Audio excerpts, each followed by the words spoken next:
नमस्कार दोस्तों, एक बार फिर से आपका स्वागत है हमारे YouTube channel Studypuram for technical education में।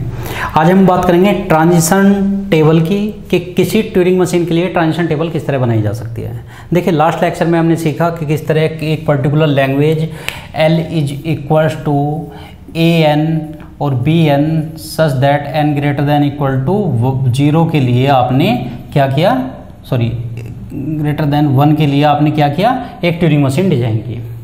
उसके लिए फिर उसके ट्रांजिशन फंक्शन यहाँ से कैसे लिखे वो मैं बता चुका हूँ। आज हम बात करते हैं ट्रांजिशन टेबल की, क्योंकि यूनिवर्सिटी क्वेश्चन में यूनिवर्सिटी एग्जाम में यदि क्वेश्चन आता है तो ट्रांजिशन टेबल हमें बनानी चाहिए। क्यों? क्योंकि ट्यूरिंग मशीन का क्वेश्चन मैक्सिमम जो नंबर होते हैं किसी भी क्वेश्चन पेपर में उसमें आता है, तो हमें उसमें ट्रांजिशन डायग्राम भी बनाना चाहिए, ट्रांजिशंस भी लिखने चाहिए, देन ट्रांजिशन टेबल, एंड यदि टाइम है तो इंस्टेंटेनियस डिस्क्रिप्शन, यानी कि एक पर्टिकुलर स्ट्रिंग के लिए जस्टिफाई करके भी दिखाना चाहिए। अभी मैं बात कर रहा हूँ ट्रांजिशन टेबल की, तो आइए देखते हैं।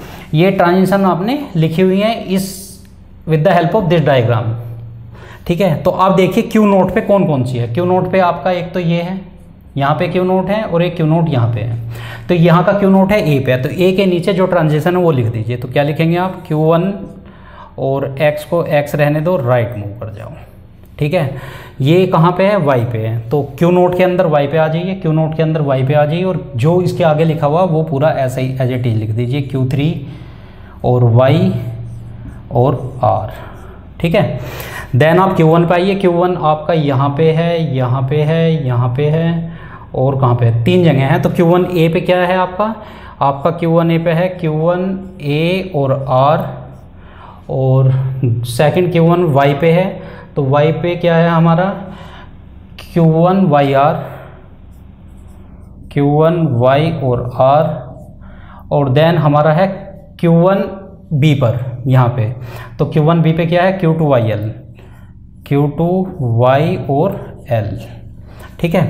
अब हमारा Q1 भी होगा। Q2 की बात करते हैं। Q2 A पे डिफाइन किया गया Q2 AL, तो क्या है ये Q2 A and L, Q2 A पे हो गया। Q2 Y पे है हमारा, Q2 Y पे क्या डिफाइन है, Q2 Y पे Q2 YL, Q2 Y and L, Q2 भी हो गया, Q2 A भी हो गया, Q2 Y भी। Q2 X पे क्या है हमारा, Q2 X पे है हमारा Q note XR, Q note X और R, यानी कि राइट मूव करना है, और Q2 पे और कोई तो नहीं है।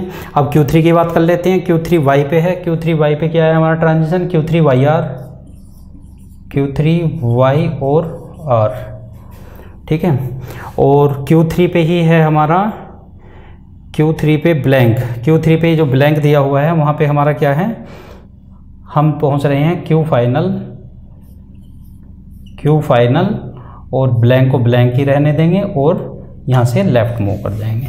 तो ये क्या होगा, ये हमारा ट्रांजिशन टेबल होगा, जो हमें एग्जाम में यदि क्वेश्चन आता है तो ये हमें बना के दिखाना चाहिए, ठीक है। Thanks for watching.